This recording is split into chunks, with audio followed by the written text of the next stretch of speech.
Nada, como hemos estado viendo durante estos días y la idea un poquito que yo he tenido cuando me habéis presentado esto es intentar ofrecer una visión un poco global, ¿no?, de los procesos de las relaciones internacionales, pero vinculadas a otras cuestiones, ¿no?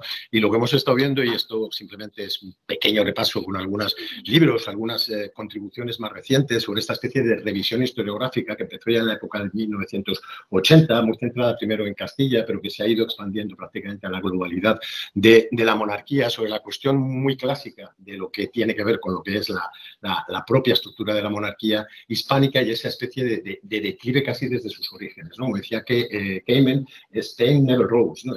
España nunca surgió, siempre surgió prácticamente en decadencia, ¿no? Y parecía que en esta época, aunque eran de los que iniciaba esta visión un poquito más diferente del reinado de Carlos II, sí que ha experimentado una especie de tiempo de cambios, tiempos de decadencias, pero muy asociado últimamente, es lo que yo observo por lo menos, al propio análisis de la estructura constitucional o de la forma en la que está organizada esta estructura política. Y esto ha hecho que se tenga en cuenta otra serie de actores y otra serie de factores. Por supuesto, otros muchos libros. He hecho una selección muy pequeña, el de nuestra compañera que está aquí estos días, por supuesto, Silvia Mitchell, me parece muy interesante. Conjuga el elemento cortesano con el elemento de las relaciones internacionales, que siempre lo pones muy presente en esas disputas. Lo hemos visto en la sesión anterior, el que coordinaron, como siempre, Álvarez Osorio y Bernardo García en la Fundación Carlos Damberes. Para mí, la colección que tienen ellos es primorosa. No solo el de monarquía de naciones, el de sucesión, sino vísperas de sucesión, que es especialmente interesante. Y el que coordinó Marina Mestre, porque además esto llama la atención de cómo se cambia un poco la percepción o el protagonismo que tiene el reinado de Carlos II, porque para la agregación en Francia se eligió el tema justamente de Carlos II como uno de los temas de análisis para que los estudiantes franceses se pudieran, digamos, promocionar, y esto hizo que eclosionara en Francia también un montón de reuniones y de libros. Y este libro de Marina, en el que además hay un artículo de Carmen Sanz, lo comentaba antes con Pierre Civil, sobre dedicatorias muy interesantes de la nueva nobleza, que incluye cosas y cuestiones que me parecen muy relevantes, ¿no? Por lo tanto, lo que observamos es que, en cierto modo, se empiezan a poner un poquito el acento en cuestiones que no están solamente relacionadas con esta obsesión, con la decadencia, sino que empezamos a hablar, y eso claro, lo dice muy claramente el libro de Stors, ¿no?, sobre la resiliencia, ese término así un poco extraño, ¿no?, que lo tradujeron diferente al castellano, ¿no?, y esa capacidad en la que él ponía el acento en el tema de la diplomacia, ¿no?, la resistencia y el protagonismo que había tenido la monarquía en la configuración de las distintas alianzas. Y David de Maffei, más que en este libro, lo he puesto porque ahí hace una visión global, ¿no?, de todos los territorios. Yo creo que sus trabajos mucho mejores son los que él tiene sobre Milano, los que tiene también Antonio José Rodríguez de la UNED sobre los Países Bajos y sobre el sistema de reclutamiento muy efectivo todavía en Castilla. Y por lo tanto, esta visión muy distinta y esta capacidad de movilización, que en verdad lo que pone el acento un poco es que la monarquía sigue siendo capaz de movilizar unos 70.000 soldados. Lo que pasa es que hay que meterlo en un contexto comparativo. Francia es que ya no moviliza 70.000, Francia moviliza 200, 300.000. Entonces, en ese sentido, no es que haya una decadencia, sino que hay una especie de desplazamiento. Claro, la monarquía lo compensa con una cantidad de alianzas que Francia no es capaz de organizar, ¿no? Es una visión muy diferente a la que ha tenido Antonio Spinello. Cito aquí porque es verdad que él tiene un libro muy interesante, no lo sé, los de Mallorca y la gente de aquí de Baleares, no sé exactamente qué pensáis, pero sí que hace un análisis sobre la defensa, la guerra en las Islas Baleares, por lo tanto, en esta universidad me parecía de obligada referencia, pero también esta especie de volumen de 1000 páginas que ha hecho, en el que, de una manera muy vehemente, como es Antonio Espino, que es fantástico, que tiene un montón de documentación, pero él todo lo contrario, la reafirma esta especie de declive, de decadencia indiscutible, y además acentúa mucho pues, que esta visión historiográfica tan optimista que hay que corregirla, sobre todo para la cuestión militar. La monarquía está en desbandada, no es capaz de construir barcos, no es capaz de hacer prácticamente nada, y bueno, te pone muchos ejemplos y la documentación es muy rica en eso. Y es verdad que yo en el artículo que tenía en el libro de Mari Carmen Saavedra sobre el declive, sí que apreciaba, y siempre intento ponerle un poco en énfasis, que existe una especie de inadecuación, ¿no?, entre esta especie de reciente optimismo historiográfico y la opinión de los contemporáneos. Y Thompson también en el libro que coordinó Porfirio pone el acento en esa cuestión, ¿no? Y es verdad que no es solamente un ejercicio de orientalización por parte de los enemigos de la monarquía o de algunos súbditos que intentan decir, bueno, esta monarquía está fallando, sino, y tampoco una construcción de la época de los Borbones, ¿no?, posterior, y diciendo todo era fatal, Gustavus y todo esto. Entonces ahí lo que pasa es que nosotros venimos aquí a renovarlo todo. existe también una visión compartida por todo tipo de agentes, embajadores, miembros de los consejos, particulares, comerciantes, en panfletos tan importantes como Luis Jarmont ha demostrado, ¿no? La importancia de la creación de esta opinión pública en la época de Carlos III, que es muy interesante, en la que siempre, que estoy pensando en Lira sobre todo, pero en cualquiera de ellos, ¿no? Es decir, siempre están teñidos de optimismo, de pesimismo, de críticas al mal gobierno en general, de pasividad, y solamente cito una lista de términos que aparecen, ¿eh? No me los invento, están en todas las cartas. Los que leéis la documentación de esa época, decaimiento, desistimiento, flaqueza, fatalidad, letargo, melancolía, abandono, desprecio, desconfianza, dejadez, desidia, debilidad. Esto está extraído de los documentos, no es simplemente, se lo han inventado los historiadores, es así. Entonces, en efecto, eso está.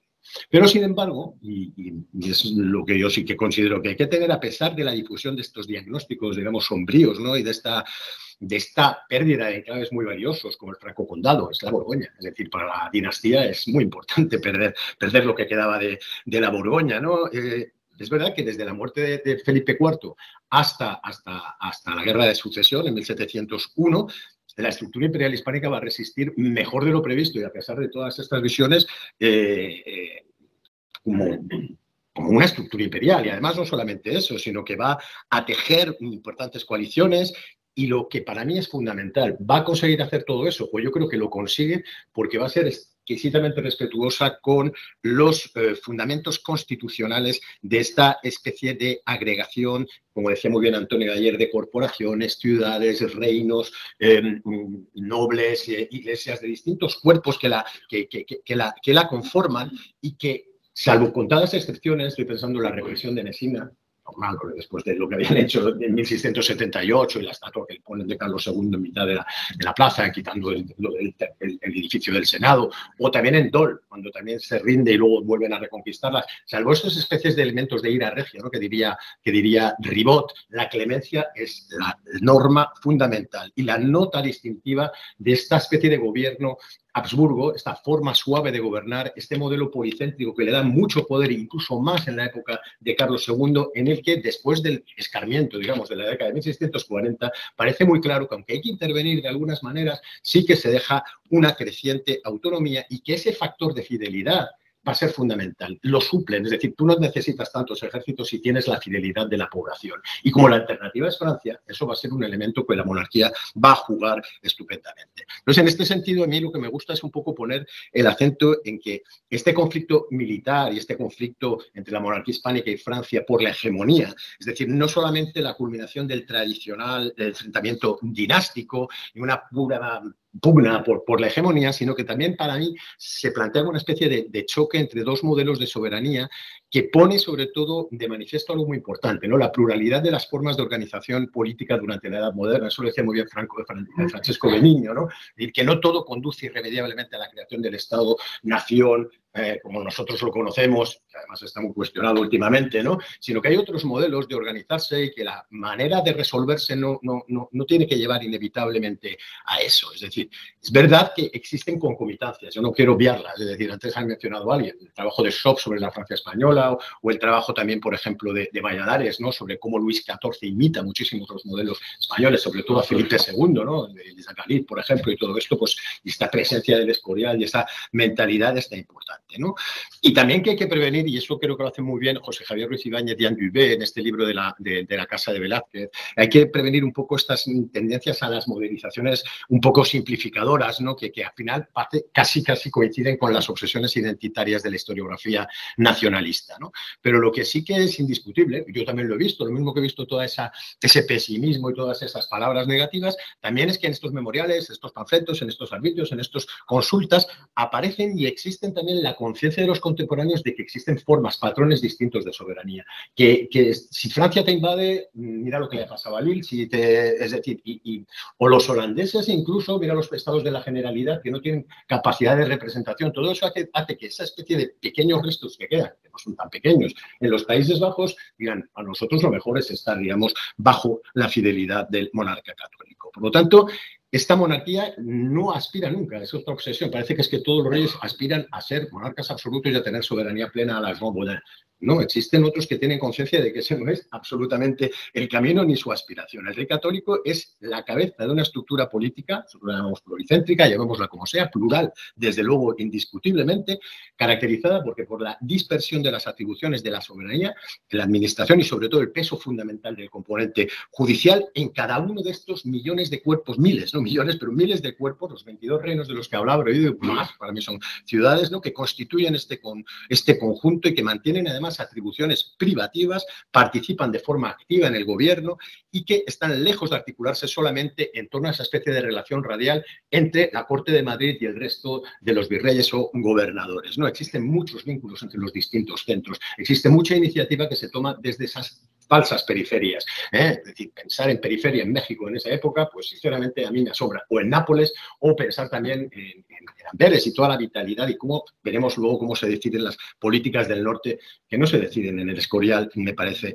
a mí por lo menos, ¿no? Es ese imponente peso de lo local, ¿no?, que a mí por lo menos me ha entendido en este libro que hicimos, fruto del anterior proyecto sobre repúblicas y republicanismo, ¿no?, a intentar observar que en cierto modo, esta monarquía es una especie de agregado, una estructura imperial policéntrica, sobre todo un agregado de repúblicas urbanas, ¿no? Porque la autoridad, la capacidad de maniobra del rey depende sobre todo de esta relación simbiótica que va a mantener con las repúblicas urbanas que conforman esta monarquía.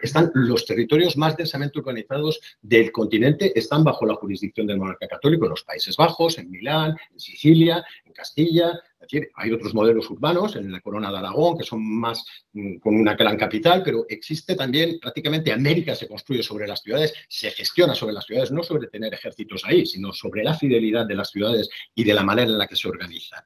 Entonces, en ese sentido, el modelo que impone un poco el rey cristianísimo, pero no solo él, también en Inglaterra, es más bien todo lo contrario, una especie de gran ciudad, Londres, París, que prácticamente empiezan a gestionarlo todo, que se muestran eficaces en muchos elementos, un gobierno mucho más ejecutivo, un gobierno con capacidad quizá de construir barcos más eficazmente, parece ser, pero que al mismo tiempo, en cierto modo, lo que hacen es hacer todo tipo de medios para obstaculizar, por ejemplo, la actuación de entramados transnacionales en el interior de sus estructuras políticas. ¿Qué hacen los ingleses? Actas de navegación sucesivas. Da igual que sea Cromwell, que sean los Estuardos. ¿Qué hacen los franceses? Con menos capacidad que los ingleses. También muchísimas barreras para el comercio, con compañías de comercio privativas, es decir, ser excesivamente agresivos. El modelo verdaderamente mercantilismo colbertiano muy riguroso, muy agresivo, mientras que la monarquía tiene una capacidad y una necesidad de estar estructurada esa dispersión que se basa en esa fidelidad, en ese rey que está en la cima, ese último elemento que restablece la equidad, de contar para su funcionamiento con un entramado superpuesto de todo tipo de entramados transnacionales, ya sean aristocráticos, militares, religiosos. Para mí, fundamentales los mercantiles, porque de acuerdo, estará Bruselas, pero es que está Amberes, por Dios, es que no sé si nos damos cuenta, estará Madrid, pero está Sevilla y Cádiz, está Cartagena de Indias al lado también de otros. Es decir, es una serie de elementos que son fundamentales y que hace que la monarquía, que está muy acostumbrada a tratar, ayer nos hablaba justamente Antonio Álvarez Osorio de cómo las repúblicas hacen embajadas al rey y cómo se presentan en defensa de sus privilegios, está acostumbrada a recibir estas embajadas urbanas y a tratar con todo tipo de corporaciones, tenga esa capacidad increíble y defienda mucho la necesidad, el rol activo de las repúblicas, tanto como Génova, que había sido una tradición desde 1528, yo diría antes, pero de una manera formalizada desde 1528, como por supuesto con la Hansa o con las Provincias Unidas, que se van a convertir en una de las grandes ejes de la política, en un elemento, desde mi punto de vista, absolutamente crucial, ¿no? Entonces, en la conformación de estas alianzas, yo lo analizaba justamente en el libro ya del 2000, sobre el acercamiento hispano-neerlandés, la importancia que suponía el cambio de ese enemigo secular a de pronto ser la clave para el Estado. Los dos están amenazados también por Francia y en ese elemento va a haber esta especie de situación. La monarquía va a jugar muy bien, ¿no? Tampoco se va a decantar en la guerra contra Inglaterra de las Provincias Unidas. Va a estar jugando y tiene mucha capacidad. Sabe negociar con estas repúblicas, sabe negociar con ellos. Tienen la misma cultura, es decir, es una misma manera de observar las cosas y de gestionarse. Tú ves los embajadores cómo se mueven entre los almirantazgos, entre las compañías, entre los miles de cuerpos, entre las provincias. Eso es una agilidad que tienen los embajadores de la monarquía porque están acostumbrados. Es una cosa normal, pasa en la corte. Lo tienen todos los días y eso va a ser crucial. El libro de Charles-Édouard Lepinat, yo creo que todo lo que escribe Charles-Édouard es fantástico. Es verdad que en este libro es muy interesante para el papel de las provincias marítimas. Él mismo reconoce que le falta la clave de España, aunque luego la ha empezado a meter en otros libros, pero me parece que es muy, muy interesante por otras cosas que diré luego. Y sobre todo porque es verdad que en todo este proceso de acercamiento o en este mantenimiento, de ahí que decía que los Países Bajos se utilizan a veces como trueque, pero siendo conscientes de la importancia y la centralidad que tienen para poder jugar estos juegos diplomáticos. No vas a abandonarlo. Amenazas, amagas, pero no vas a abandonarlos, porque es lo que verdaderamente hace que todo el mundo quiera estar un poco contigo. Por supuesto, cada vez más veremos también el componente colonial, pero también es muy importante el papel crucial que va a tener para intentar frenar esta presión, ¿no? Este mapa ya bien conocido de cómo Luis XIV va avanzando, ¿no? Este Précaré, ¿no? Este Bourbon, como en los sucesivos conflictos, pues va arañando pequeños territorios y va cogiendo una serie de plazas que eran pequeñas, pero son muy estratégicas, alejando la frontera. Para muchos es verdad que la política de Luis XIV no es solamente expansionista, es defensiva. Se siente un poco acongojado, se acuerda todavía de Corbie, se acuerda todavía de las amenazas. Barrosillán no está tan lejano, es decir, y por lo tanto eso es una especie de situación que hace que, bueno, una especie de pequeña presencia testimonial, pero muy valiosa, están todavía Amberes, está Bruselas, está Gante, está Brujas, está Ostende, es decir, que no es nada testimonial, Luxemburgo, como nos decía Juan exactamente ayer, y por lo tanto, en ese sentido, es muy importante el papel que va a empezar a jugar los Países Bajos en todo este reinado. Y además se expresa muy bien la propia política y el revitalizamiento, el poder que es más fuerte que tienen esas llamadas periferias o sobre todo determinadas aristocracias o incluso también élites periféricas anteriores que empiezan a estar muy presentes. Es decir, que hasta que no vuelva el elector de Baviera en 1692 y la tradición de tener un miembro de familias reales dentro o vinculados con la familia real, hay muchísimos nobles, pero de todos los territorios de la corona y incluso de fuera de la corona. Y eso es interesante en la manera, en esa especie, digamos, de descastellanización, ¿no?, que se está llevando a cabo. Y por lo tanto, en cierto modo, lo que van a jugar muy bien, es decir, con esa especie de desistimiento de su defensa en manos de los aliados, es decir, buscar el apoyo de los príncipes a cambio de que les presten soldados y de que les presten subsidios, por lo tanto, hay una especie de cierta dejación de la defensa en esos territorios, pero también no solamente de los aliados, sino también de sus propios súbditos. Y lo que es paradójico es que, a pesar de que la presión fiscal va a aumentar sustancialmente en los Países Bajos en la segunda mitad del siglo XVII, y por lo tanto la participación fiscal va a ser muy importante por parte de las provincias y de las ciudades, la fidelidad va a ser la nota distintiva. Va a haber algún par de revueltas clásicas que no habían sido, que no ponían en cuestión y que por lo tanto los Países Bajos, lo ha explicado muy bien Thomas Glessener, previamente a la llegada de los franceses, tienen esa especie de vinculación importante. Volveremos, si me da tiempo, al final de esto. Los Países Bajos son importantes también porque yo le doy mucho protagonismo a la importancia, a la agencia que tiene esta especie de alianza a La Haya, Bruselas, en la gestión de los asuntos del norte. Para mí, esto se basa en el protagonismo de la Embajada Española en La Haya, ¿no? Y que encima tenemos una maravilla de documentación que yo no me canso de decir a todo el mundo ir a verla porque está en Simancas, en parte también está en Bruselas, que es los documentos de la Embajada Española en La Haya. ¿Y por qué? Porque en este momento, y le decía Podel, ¿no?, les liens de la diplomatie se nouent à La Haye, ¿no? Pues en efecto, los lazos diplomáticos están en La Haya y todos los tratados internacionales están firmados ahí, en Nimega, en Ryswick, en La Haya otra vez, es decir, que todo se gira. Y si tienes que estar presente ahí, tienes que saber negociar con ellos y, por lo tanto, cómo hacerlo. Y es una embajada muy profesionalizada. Los embajadores allí, como no son grandes de España ni gente así, sino simplemente son nobles normales y, por lo tanto, con gente con una proyección luego en la gestión de los asuntos de la monarquía. Lira, que para mí es el ejemplo crucial, es decir, va a ser el que va a hacer la alianza con los holandeses y va a terminar de secretario de despacho universal, son los que manejan y los que aprenden a manejar esa monarquía de esa manera, tienen secretarios profesionales. Cuando ellos se van, no se llevan los documentos, ahí se quedan. Y por eso tenemos esa documentación tan rica.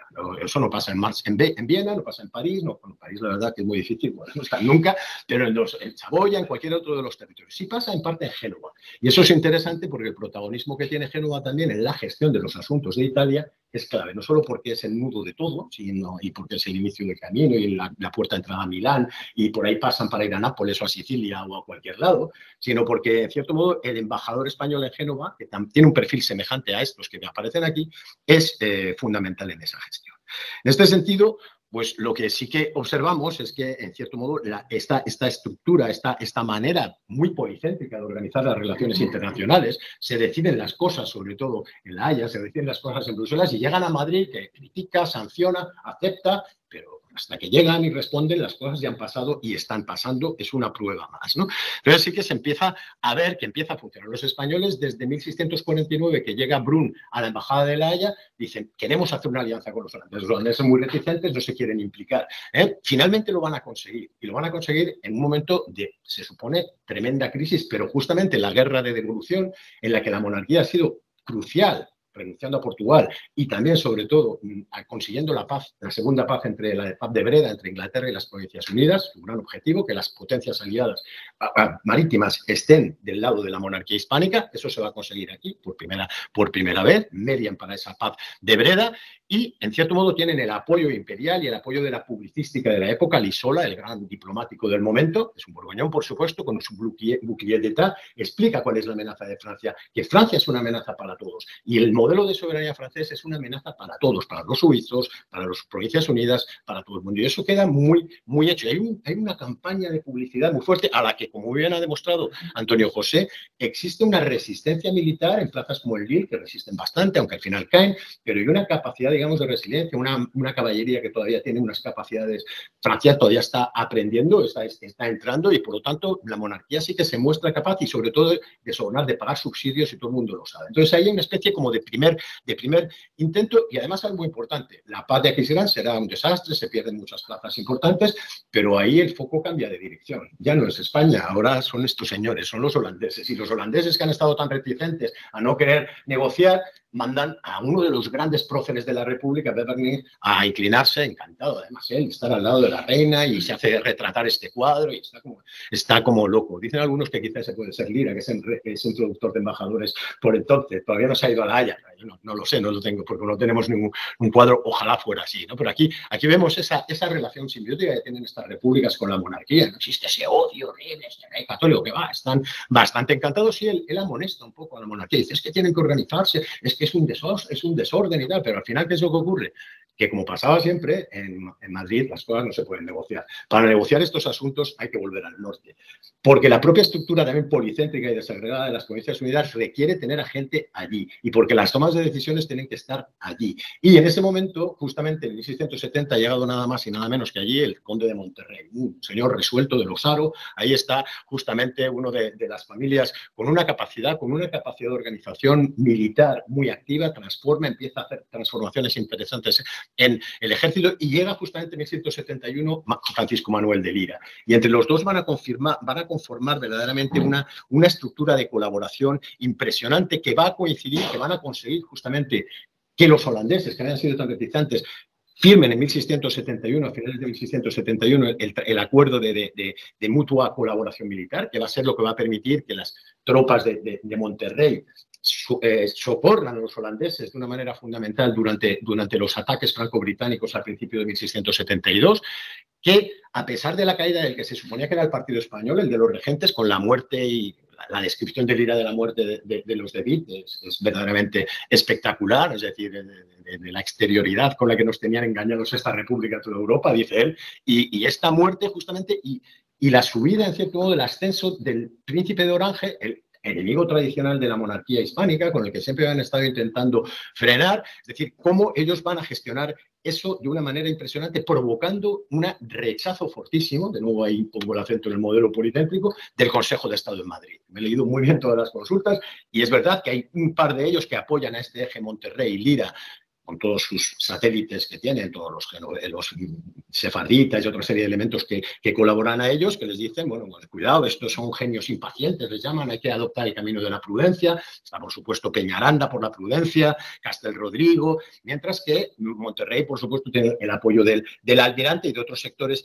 importantes, es decir, del que es además un agente cultural, del almirante muy, muy interesante, y esto pone, por lo tanto, también de manifiesto esta especie de fragilidad de las facciones. Y como muy bien decíais vosotros antes, porque Lira se ha pasado toda su vida diciendo que él es una criatura de Peñaranda, y llega en este momento y al final se pose con el almirante. Es decir, es que cuidado, no creamos partidos políticos donde no había partidos políticos. La cuestión es que para frenar a los franceses. Por supuesto, la fuerza naval holandesa va a ser básica, van a frenar a los ingleses y van a conseguir frenar a los franceses, inundar toda la República también, pero también van a conseguir Lira, Lisola, Monterrey, con la ayuda del soporte militar, que las negociaciones de Colonia se fracasen y todo lo contrario, llegar al tan deseado alianza en la que se implica al emperador en 1673, al duque de Lorena, a las Provincias Unidas y que va a traer ahí como abejas a todos los príncipes alemanes a la búsqueda del dinero, una alianza espectacular de la que estará orgullosísimo Lira, a pesar de la que es criticado permanentemente de una manera brutal por parte del Consejo de Estado, diciéndole dónde nos has metido, nos has metido en una guerra. Peñaranda está desesperado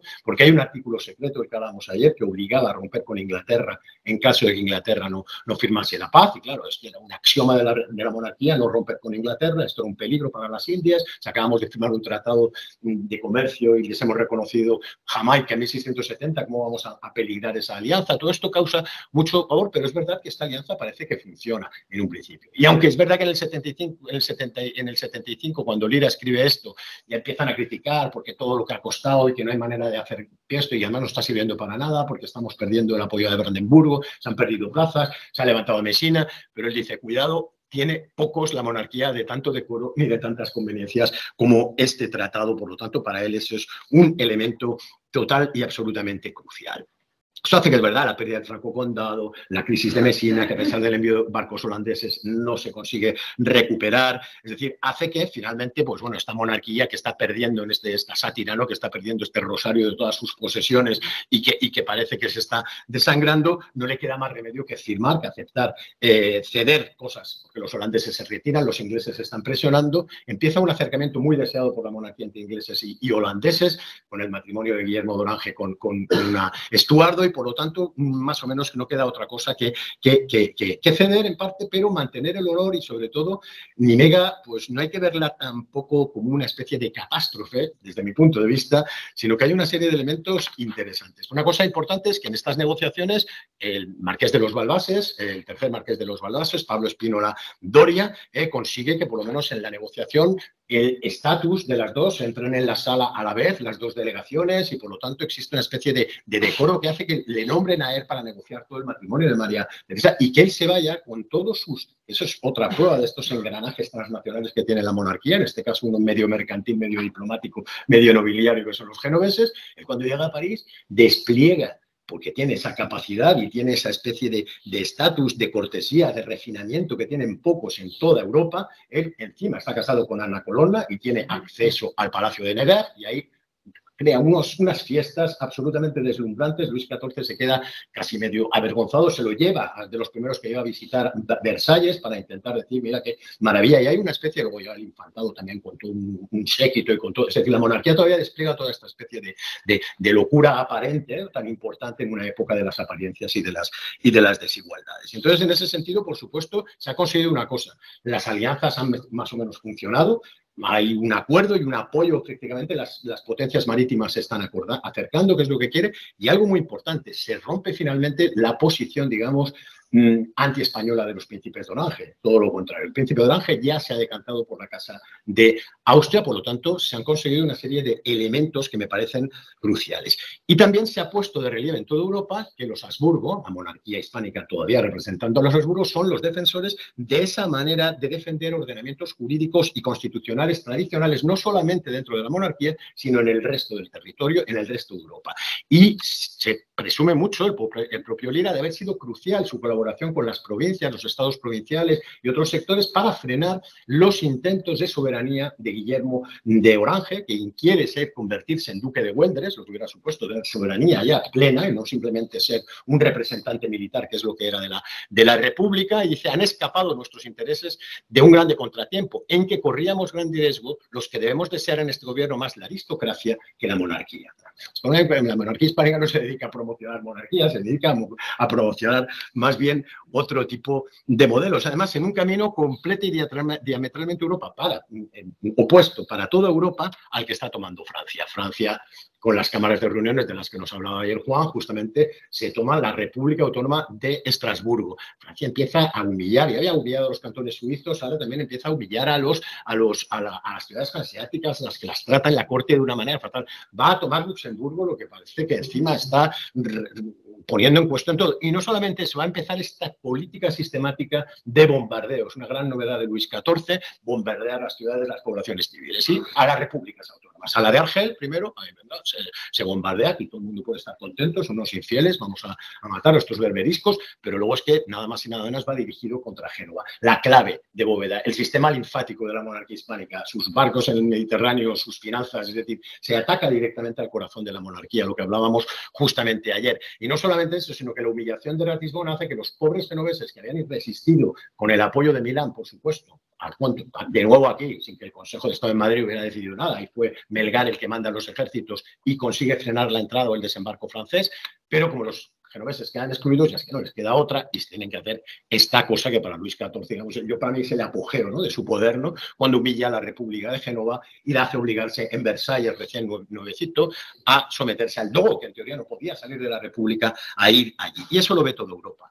Y claro, la monarquía, uno de sus grandes entramados transnacionales que la hace funcionar, que conecta los territorios que son los genoveses y que son todavía fundamentales en el Mediterráneo, y como bien ha estudiado Alejandro García Montón, siguen siendo uno de los grandes poderes. Además, como adoptan una posición de neutralidad después de esto, van a aumentar muy fuertemente su presencia y van a recuperar iniciativa ahí a lo largo de todo el siglo XVIII, pero para Europa la monarquía, en cierto modo, va a empezar a buscar otras alternativas. Ya había empezado a buscar Olivares, pero ya de una manera muy fuerte y muy abiertamente van a ser los entramados sefarditas. Los entramados sefarditas son el elemento clave en el funcionamiento de esta monarquía hispánica. Hablábamos el otro día del papel que tiene el cónsul español en Londres, que es un sefardita también, el cónsul español en Hamburgo, que es un sefardita, pero especial y fundamentalmente Manuel Belmonte. Manuel Belmonte es el agente cónsul, sabemos, del rey de España, del monarca católico en Bruselas. Se queda en ocasiones de secretario de la Embajada de España en un momento dado. Él no es que sea sefardita, es que es la cabeza de la comunidad sefardita de Ámsterdam, pero también el defensor de la cultura española en el norte de Europa.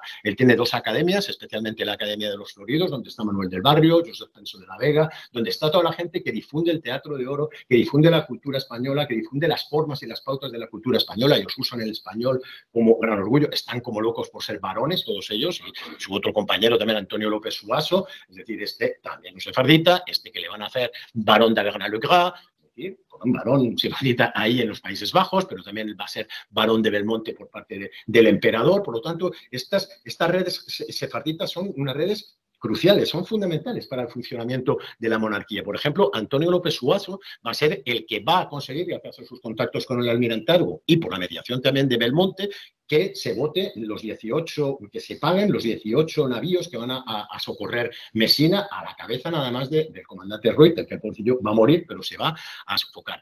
Para el pago a los aliados es crucial. Y también su hijo que será Francisco Suazo, es el que va a pagar toda la expedición de Guillermo III para el título, para la invasión de Inglaterra, que es lo que es, una invasión de Inglaterra. Los ingleses dicen que ellos no les invaden, pero les han invadido un par de veces. Y justamente van a ser estas comunidades. Y especialmente Belmonte, no solamente importante en eso, sino que es el mediador y el que consigue también que, con alias y con todo, porque la monarquía está muy endeudada, cuando llegaba el dinero allí se lo requisaban. Entonces él pone un alias, se llama Moyenberger y tal, y consigue, en cierto modo, subsidios, pertrechos militares y algo muy importante, sobre todo, la capacidad de remitir también esta plata para el pago, especialmente de algo que habían estado haciendo los holandeses y defendiendo, que es la carrera de Indias, la construcción de nuevos barcos, y hay una gestión de Lira y de Belmonte para adquirir barcos, para adquirir pertrechos, para garantizar, en cierto modo, el funcionamiento de la carrera, que es crucial. Y no solamente eso, ahí está hablando Lira justamente de Belmonte, no, aquí estamos en la copia de la resolución de la Compañía de las Indias Occidentales holandesa, explicando que Belmonte es crucial y que gracias a Belmonte están consiguiendo, por ejemplo, garantizar el funcionamiento de esta cosa crucial que va a ser el asiento de negros. El asiento de negros, que no es que sea una ruptura de monopolio, porque monopolio yo no creo que haya habido en verdad. Es el sistema monopolista en el que más abre al funcionamiento, a la atracción de capital extranjero para comerciar con América, ¿no? Es más bien una especie de emporio mercantil que está en el sur y desde ahí penetran. Pero es que el asiento lo va a abrir y él es el que va a facilitar los negocios, él va a facilitar que la adquisición de negros sea en Curazao, que está reconocido en Curazao, pasado y por lo tanto va a ser crucial. Un mecanismo del asiento que se va a convertir en elemento clave prácticamente de las negociaciones, uno de los precipitantes de la guerra de sucesión y que está prácticamente convirtiéndose en lo que quieren todos. Y los propios ingleses firmarán en parte el Tratado de Utrecht porque les ceden el asiento de negros. Pues este asiento de negros está prácticamente controlado. Y este asiento de negros responde también, como voy, sí, bien. Responde también a una manera diferente que os he estado diciendo un poco estos días y es un poco el eje del proyecto que hemos pedido ahora Cristina Bravo y yo, ¿no? Sobre más o menos aplicar este modelo para la manera de entender los conflictos en un ámbito especialmente atlántico y en América, es la convicción, ahí lo dice Lira muy claramente, los desórdenes de las Indias son la verdadera causa de los nuestros, de que la regeneración de la monarquía, de que como la monarquía puede verdaderamente revitalizarse, es justamente utilizando y sabiendo exprimir mejor los recursos de las Indias, ¿no? Pero claro, sabiéndolo exprimir mejor no quiere decir, y hay una multiplicidad brutal de tratados, de escritos, de arbitrios, se podríamos llamar, muy modernos, muy sustentados en formas muy diferentes. El arbitrismo de principios del siglo XVII decía, la causa de los males es América, porque nos trae la plata, porque nos han convertido en unos indios, si no estuvieran en América es un horror. Aquí se cambia, es todo lo contrario. América es la solución para este cuerpo místico de la monarquía. Hay que escribir bien América, hay que saber canalizar a la gente y disfrutar y sacar provecho de América, pero a través de lo que nosotros consideramos que es más bien un mercantilismo muy diferente del modelo de Colbert, es más bien un mercantilismo, podemos decir, descentrado, porque lo que intenta más bien es mantener la estructura constitucional, pero al mismo tiempo permitir la entrada, en cierto modo, de otros agentes. Es verdad que las concesiones que la monarquía ha tenido que ir dando a sus aliados, a los holandeses en 1648, reconociendo sus asentamientos en Curazao y el artículo 23 del Tratado de Münster, que puedan desembarcar en casos de arribadas forzosas. Ya saben lo que quiere decir arribada forzosa. Los ingleses lo consiguen en 1670, los franceses lo consiguieron en 1697.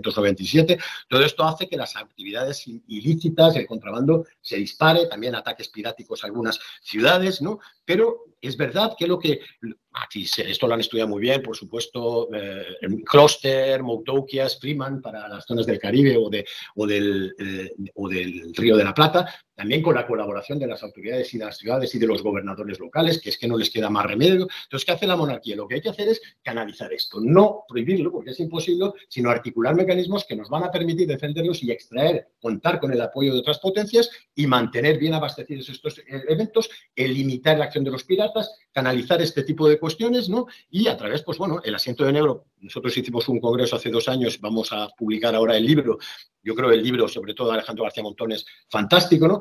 Entendemos cómo es un sistema que empieza en 1662 con genoveses, pero a través de una colaboración activa con otros entramados transnacionales. Cuidado que los genoveses o los sufragistas no solamente comercian entre ellos, sino que existe, como diría Trivelato, un comunitarismo cosmopolita muy fuerte. Colaboran entre ellos de una manera importante y esto va a hacer que se permita que haya barcos sueltos que vayan a América, que comercien en el Caribe, que estén bien abastecidos los puertos, que la monarquía, en cierto modo, consiga recursos importantes, algo muy importante del Colbert nuevo, es decir, que tenga recursos navales, se les pide a cambio del asiento construcción de barcos, algunos asientos en dineros también para Flandes, por lo tanto, en cierto modo, una manera distinta. Se le llega a dar a los holandeses directamente, a un calvinista como Baltasar Koeman el asiento en 1685, luego volverán, pero ahí van entrando portugueses, van entrando los aliados de la monarquía y ese juego tan importante va a ser básico para mantener la estabilidad justamente en los Países Bajos. Un proceso que va de la mano de una especie de liberalización de los intercambios en Cádiz. Cádiz es el gran puerto cosmopolita de la época. Juan Cano, uno de estos arbitristas, ahora vamos a hacer ahí una especie de puerto franco. Pero es que en verdad en Cádiz lo que están es entrando prácticamente una serie de medidas muy diferentes. El papel que tienen los consulados de holandeses, de genoveses, de franceses, de todos en esa ciudad es fundamental. Es decir, que nadie puede entender que el monopolio con América, que cada vez va a ser más canalizado a través de Cádiz, es decir, es una cosa cerrada a los extranjeros. No lo es, ni mucho menos. Todo el mundo sabe que toda la plata pasa para los extranjeros, pero es que la ciudad de Cádiz, la de Sevilla, la de Málaga, están como locos deseando. Eso lo demostró muy bien el gran maestro Antonio Domínguez Ortiz, recordándonos a todos, no, es que, perdona, es que no se podía aplicar, antes que lo dijera Regina Grafe, no se podía aplicar una política mercantilista en una estructura así. Es que no se puede, porque lo que das a uno, se lo quitas a otro, todo lo contrario. Lo que se hace es un poco, en la tradición de las ciudades de los Países Bajos, ceder, abrir, articular mecanismos para atraer al mercado prácticamente. ¿Y qué hacen nada más y nada menos? Pues ahí empiezan las políticas liberalizadoras. Hacen en Nápoles también, la bajada de la strata napolitana. Que hacen el nuevo sistema de la avería, ¿no? Y a través de una especie de indulto se va a empezar ya a evitar que haya apresamientos de particulares, o sea, que no se registren las naves. Y todo eso hace que, bueno, pues todo el mundo venga como moscas a la miel, todas ahí, todo el mundo para disputarse, tener una presencia en Cádiz, expedientes que está estudiando muy bien Xavi Lamíquez, y que es interesantísimo, sustentados en nuevas maneras, en nuevas formas de gestión completamente innovadoras, que no tienen nada que ver con esa caricatura del mercantilismo que nos han presentado y que van de la mano, los elementos de riqueza y los de poder, como decía Wiener, de la necesidad de tener también una especie de respaldo naval. Lo que nos explicabas ayer justamente sobre la importancia de poner el acento y el ojo en cómo es la política naval de la monarquía en la segunda mitad del siglo XVII, hace que veamos que la monarquía va a empezar también, hemos visto con el asiento, se les permite un poco y hay colaboración. Por ejemplo, cuando atacan a los holandeses, los del asiento van a ayudar con sus barcos a que los franceses de D'Estrées no ataquen las colonias holandesas. Es decir, hay colaboración militar. Había habido también durante el intento de toma de Santo Domingo, todavía más. Y no solamente esto, sino que finalmente se van a empezar a escuchar solicitudes de particulares. Había habido armadores vizcaínos, armadores vascos, pues son vizcaínos, vascos, flamencos también, súbditos, pero también flamencos, holandeses, zelandeses, que decían, vamos a poner nuestros barcos a vuestro servicio, como hacemos en el Mediterráneo, contra los berberiscos, y ya veréis que de esa manera la plaga del corsarismo y de la piratería nos la vamos a cargar. Y con las negociaciones paralelas con las potencias, reconociéndole, los ingleses ya a partir de 1670 empiezan a controlar los piratas, por lo tanto, ¿qué es lo que hace? Finalmente, mucha resistencia, pero en 1674 la regente hace la primera ordenanza de corso, que va a ser imitada a lo largo de todo el siglo XVIII, por la que la defensa del Caribe va a recaer en manos de particulares. Es decir, este contractor state, que nos hablan para el XVIII, no es muy claro aquí. Lo que veíamos con los genoveses en el Mediterráneo lo vamos a aplicar a otros espacios. Y esto hace que funcione y que atraiga y que consolide la relación con las potencias marítimas, y que también nos permita observar de una manera un poco diferente el modo en el que se ha articulado el análisis. Vemos aquí el texto de Onekin o sobre todo el libro de Pincus, que es muy interesante en otras cuestiones, ¿no?, en las que se nos habla de esta especie de acercamiento entre las potencias marítimas, ¿no?, pero prácticamente resucitando la cuestión de las religiones, de las cuestiones religiosas. La religión vuelve a ser protagonista otra vez, porque Luis XIV revoca el edicto de Nantes y todos los hugonotes se tienen que ir, porque la religión es la causa verdaderamente de lo que se unen las potencias protestantes contra los católicos. Pero vamos a ver, ¿y qué pasa? Es decir, esto lo dice muy exagradable Vidal. Es decir, aquí estáis creando una especie de narrativa, la típica narrativa muy Whig, por supuesto, pero una ecuación simplista, dualista, ¿no? Protestantismo, parlamentarismo, catolicismo, absolutismo. Sí, porque para Jacobo II parece que funciona muy bien. Pero claro, aquí nos olvidamos de muchas cosas. Es decir, nos olvidamos de las tentaciones dinásticas que hemos visto antes de Guillermo III, que además como rey de Inglaterra está como loco. Y nos olvidamos también del sostén permanente, no está Alejandro Sell, pero de la monarquía hispánica al Parlamento. Ya lo había hecho con Cromwell, lo va a hacer durante toda la segunda mitad del siglo XVII con la cuestión de la sucesión. Lo vamos a ver luego. Vamos a ver también que olvidamos que los dos grandes aliados de las potencias marítimas, que son la Casa de Habsburgo, que la Casa de Habsburgo es fundamental, y que considerar que para los europeos desde luego no era que la Casa de Habsburgo es defensora del absolutismo, pero vamos, ni en la manera de tratar a Roma, no son galicianos, desde luego, está el problema con Roma. Es decir, y aquí todo lo contrario, tenemos una pietas, aquí tenemos una especie de exaltación de la importancia de Roma y de los dos poderes, y por lo tanto, esta especie de caricatura me parece que como que no funciona muy bien. Además, a pesar de los motines anticatólicos, que es verdad que van a atacar todavía a España, porque existe todavía una división, y en Londres en 1688 se ataca la casa del embajador español, del pobre Ronquillo, pero no se preocupa demasiado. Ya las juntas de teólogos habían dicho que se puede pactar perfectamente con los protestantes, ya lo habían mostrado en la guerra de los 30 años, Saavedra Fajardo también lo había dicho así, vamos a aliarnos con los holandeses, que es lo que tenemos que hacer, que el peligro está en Francia. Y, en cierto modo, no solo eso, en la guerra de Holanda se financia al caballero de Gauguin en Normandía, que es un calvinista, y que además tiene el objetivo de fundar una república independiente en la Normandía, por parte, además, dirigida por el que es maestro de Spinoza, Van den Ende, ¿no? Que lo van a justiciar, pero también a Sardó en el Languedoc. Por lo tanto, la monarquía está apoyando esto.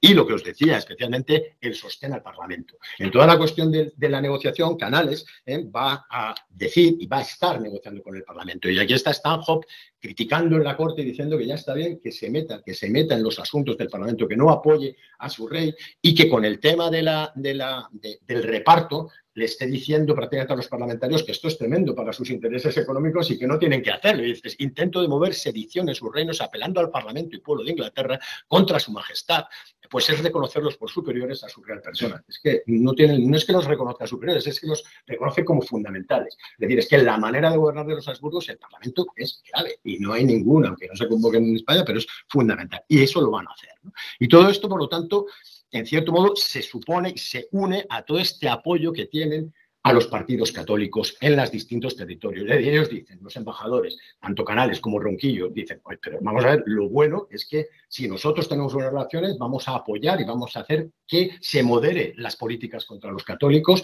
Las capillas, como ha estudiado muy bien Cristina Bravo, en las embajadas, tanto en la de Hamburgo y Dinamarca como en la de Londres o en la de La Haya, se convierten en focos de atracción de católicos. Ahí va todo el mundo, se les deja, se les permite y, por lo tanto, existe esta especie de respeto o de apoyo. Es decir, nosotros estamos protegiendo a los católicos, somos como los protectores de la causa, lo que, por supuesto, y no estoy mucho más rápido, se suma a esta lucha contra el Islam, que no solamente tiene que ver con lo que estuvimos viendo ayer, de todo el ataque, por supuesto, ahora volveremos de los turcos contra Viena, sino que es que en esta misma época, desde la década de 1670, en el norte de África hay una presión muy fuerte contra los enclaves, es decir, van a perder los ingleses Ángel en 1684, van a perder los españoles la Mámora, van a perder también Larache. Es verdad que van a resistir Orán, Melilla y Ceuta, que están sometidas a sitio de una manera prácticamente sistemática y para la que hace falta el apoyo de las potencias protestantes y especialmente el apoyo naval de las potencias marítimas, sino también porque toda esta especie de apoyo a la lucha contra el Islam va a legitimar va a compensar el pacto, la alianza que se tiene con los protestantes. Es decir, nosotros somos los verdaderos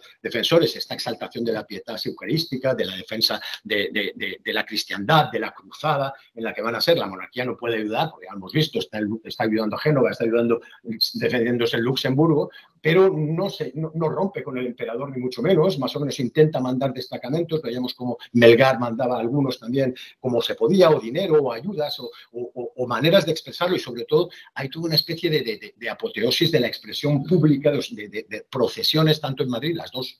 Él hace tres, me parece, cuando se recupera Mesina, cuando se levanta el sitio de Viena y cuando se toma Buda. Y Carlos II sale por todas las calles de Madrid con luminarias hasta Atocha, se monta, y exactamente lo mismo se hace en Bruselas, ¿no? Y esta especie de vínculo entre las dos ramas, lo que es interesante y lo que, en cierto modo, abre la puerta, esa especie de reforzar también la relación con la rama cadete, que ya no es tan cadete porque parece que le está tomando la iniciativa de los Habsburgo, y sobre todo reforzar la vinculación de la monarquía en tanto como miembro del Círculo de Borgoña, algo que se había estado intentando pero que como no había dinero no se conseguía del todo y que permite y que la monarquía se incorpore a la Liga de Habsburgo en 1686 como miembro del Círculo de Borgoña. Hay algo más interesante, y de nuevo aquí el tema de las soberanías, es que Francia está tomando el camino diametralmente opuesto en este momento. La Francia de Westfalia y hasta Mazarino, que era distinto, era simplemente somos los defensores de las libertades germánicas, vamos a la Liga del Rin, vamos a evitar que... Ahora no, cuando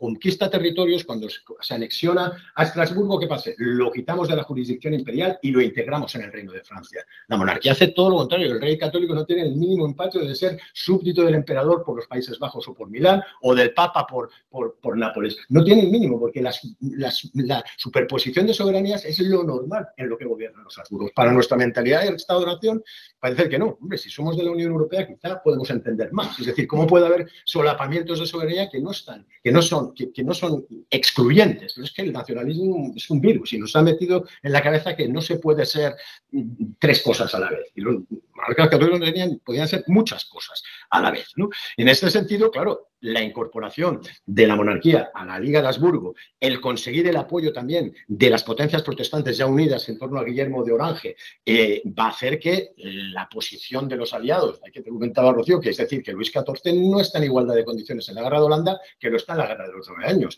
Y a pesar de que tiene resonantes victorias, en el mar le dan unas buenas y tiene una marina que todo el mundo imita en ese momento, pero no consiguen derrotar a los ingleses y a los holandeses juntos, por mucho que quiera. Y no solamente eso, tiene conquistas, pero tiene derrotas permanentemente. Y redobla tambores en su política de agresividad y de bombardeo contra las repúblicas urbanas. Bombardea Alicante, bombardea Málaga en el 93, bombardea hasta la destrucción Bruselas, lo que es una agresividad, pero ¿cómo te quieres incorporar a Francia si estás haciendo esto?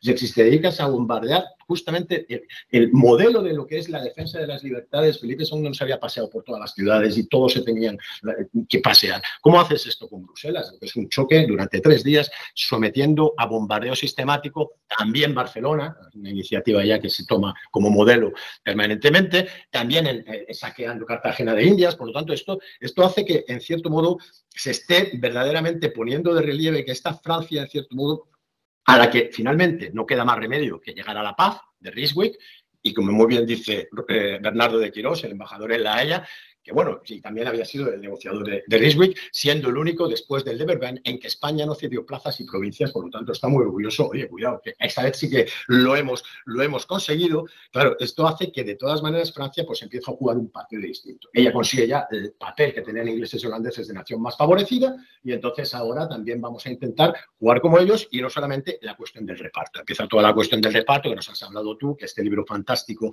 lo tenemos, ¿no? En el que empieza a surgir una figura que es muy importante, que se había tenido mucho protagonismo con sus 11.000 soldados que había traído Maximiliano Emanuel de Baviera, el nuevo gobernador de los Países Bajos, el que su hijo tiene que ser el heredero, el que está jugando que me lo voy a quedar, que no me lo voy a quedar. Es decir, esta especie de sensación de reparto está ahí, ¿no? Y es una especie de sensación no solo de reparto por los aliados, sino también de tus propios súbditos, ¿no? Y esto, claro, hace que este personaje, que es Maximiliano Emanuel de Baviera, que al mismo tiempo va a intentar aplicar en los Países Bajos una política que hasta ese momento no se había llevado, una política, digamos, de revitalización. Como tiene esa autonomía tan fuerte, como él prácticamente está gobernando como soberano de esos territorios, lo que está haciendo es, en cierto modo, reforzar su autoridad. Y ahí tenemos al señor Berkeley, ¿no? Que además, pues para la historiografía nacionalista belga era el gran señor, porque él quiere meter un mercantilismo y quiere hacer política de canales y compañías de comercio y quiere revitalizar la industria, poner medidas para proteger la industria contra los holandeses. Pues este señor, esta cosa que parece tan bonita sobre el papel, provoca unas disensiones en las fidelidades de las ciudades que estallan de una manera tremenda en Bruselas, con el levantamiento de los 9 gremios, las 9 naciones de Bruselas, que empiezan a decir, se dicen que en el bombardeo de la ciudad se cayó una torre del reloj y ahí aparecieron los estatutos que venían y que por lo tanto mostraban, esta cosa era el lustre de Brabante, los privilegios, ordenanzas, reglamentos de la vida de Bruselas. ¿Por qué? Porque este señor está sacando canales, está haciendo medidas que afectan directamente la producción textil de Bruselas, está haciendo medidas que están, digamos, cuestionando todo el sistema el sistema de equilibrios característico de los Habsburgo en la zona, y por lo tanto esto va a provocar una tensión brutal en la que va a intervenir, ya estoy acabando, de verdad, os aseguro, en la que va a intervenir Roberto de Quirós, de nuevo el embajador de España en La Haya. Embajador de España en La Haya iba y tenía estancias siempre negociaba con el gobernador.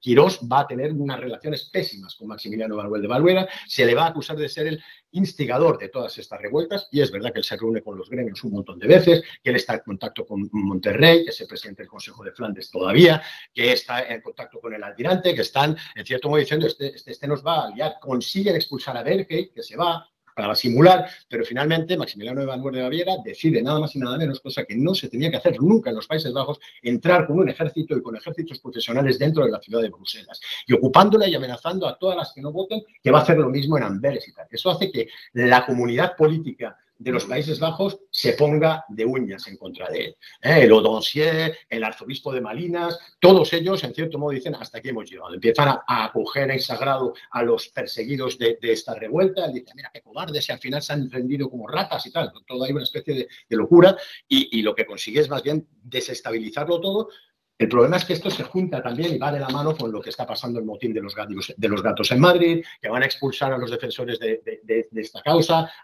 echan a Monterrey, echan al Almirante, echan a Oropesa. Por lo tanto, en este momento esto provoca una tensión. Pero claro, este partido de los malcontentos, del que Van Kalken decía, claro, es que estos eran los defensores de los intereses dinásticos y no de los intereses del país, nacionalismo belga del total, es que los intereses del país eran apoyar a Berge y a Maximiliano Emanuel de Baviera porque Bélgica ya era una nación, no sé de dónde. Pues entonces más o menos él cuenta eso y dice, y los verdaderos intereses del país estaban. Pues me parece que es más bien lo contrario, como muy bien expresaba un memorial que se le manda a Portocarrero diciendo, cuidado, que estos ministros flamencos que dominan, ya dominado con absoluto y despótico poder a Maximiliano Emanuel de Baviera, están a punto de provocar una revuelta como la de Flandes, que esta memoria de la revuelta de Flandes está siempre ahí, que esto va a estallar, que son muchas ciudades, que no se puede mantener todo, que si ya tenemos enemigos y encima esto es un desastre, y este malestar va contra el benigno dominio de su majestad y las grandes villas y pueblos respetan y aman a su majestad y por lo tanto si se empieza por la villa de Bruselas entrando tropas, esto va a ser el caos, nos vamos a cargar todo. Es decir, es lo que muy bien Harald Braun en el libro que coordina Mestre, en el libro justamente hablando de Portocarrero, que lo presenta como uno de los últimos en el teatro monárquico de España, ¿no? Una especie de esa herencia del modelo que había defendido Saavedra Fajardo, Solórzano, es decir, este modelo de gobernar de los Habsburgos. La duración de la monarquía solo es posible, dice él, si tenemos el respeto de la pluralidad constitucional, el fundamento de la legitimidad. El monarca cede parte del poder y trabaja con y no contra los otros. Y dice, cuidado, mira lo que hizo Carlos V, que se enajenó a los castellanos, no hay que hacer nunca eso si Felipe V llega. Es decir, empieza a hablar con esa manera que es Portocarrero, que habla y muestra que existe esa opción. Esa opción, y ya con esto vamos acabando, que de todas maneras empieza a buscar una alternativa muy fuerte por parte de la élite, que tiene mucho miedo, esta élite aristocrática, de ver cómo se desmembra el imperio del que viven, porque ellos sacan muchos beneficios de esto. Y el propio Quirós, que ha estado siendo un defensor de estos modelos de gobierno, empieza a decir que la desconfianza en la que vivo de que la monarquía continúe con esta planta de gobierno. Es decir, vamos a plantearnos que tiene que haber otra planta. Esto no va a poder ser, quizá esto nos obliga a pensar en que hay que cambiar un poquito la manera. Y en cierto modo, pues bueno, esto nadie se le escapaba a las reticencias que el testamento de Carlos II en favor de Felipe de Borbón iban a causar, a los firmantes del acuerdo de reparto, por supuesto a los Habsburgo de Viena, por supuesto a los holandeses, ¿no? Y sobre todo el posible rechazo. Eso parecía que se veía menos de los pueblos, de los territorios de la Corona de Aragón, de los territorios italianos, de los Países Bajos, ante estas medidas. La gente sabía que eso podía pasar. Y Felipe y Luis XIV, pues yo lo que creo es que no decepciona. Luis XIV pues hace lo que se le esperaba. Él acepta el tratado, rompe con las Provincias Unidas y de nuevo coge a los Países Bajos como el laboratorio donde empezar a hacer las cosas. ¿Qué hacen los Países Bajos? Recupera a Berke, que había estado auxiliar, lo coge y lo pone de primer ministro. Nada más, y ahí lo vuelve a poner. Destruye el sistema polisinodiario organizado como está. Elimina los 3 consejos colaterales, que es como se había gobernado desde María de Hungría en 1530.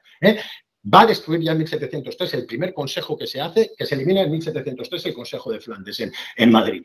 Y no solamente eso, sino que además, y esto claro, ya los holandeses ya tenían un pase, no solo expulsa a las tropas holandeses de las plazas de la barrera, sino que las llena de militares franceses. Está incorporando prácticamente los Países Bajos y ya el colmo de los males, ya también cede el asiento de negros a una compañía francesa. Entonces ya es que evidentemente a las Provincias Unidas, a los holandeses y a Inglaterra no les queda más remedio que conformar la gran alianza de la Haya y romper. La monarquía hispánica, por lo tanto, la principal antagonista del modelo de soberanía plena propugnado por Francia, impulsora de las sucesivas coaliciones y verdaderamente pergeñadora fundamental de las sucesivas coaliciones contra Luis XIV, se inclina del lado de los Borbones y pone, por lo tanto, en cuestión la propia estructura policéntrica de su modelo imperial. Ya está. Muchas gracias.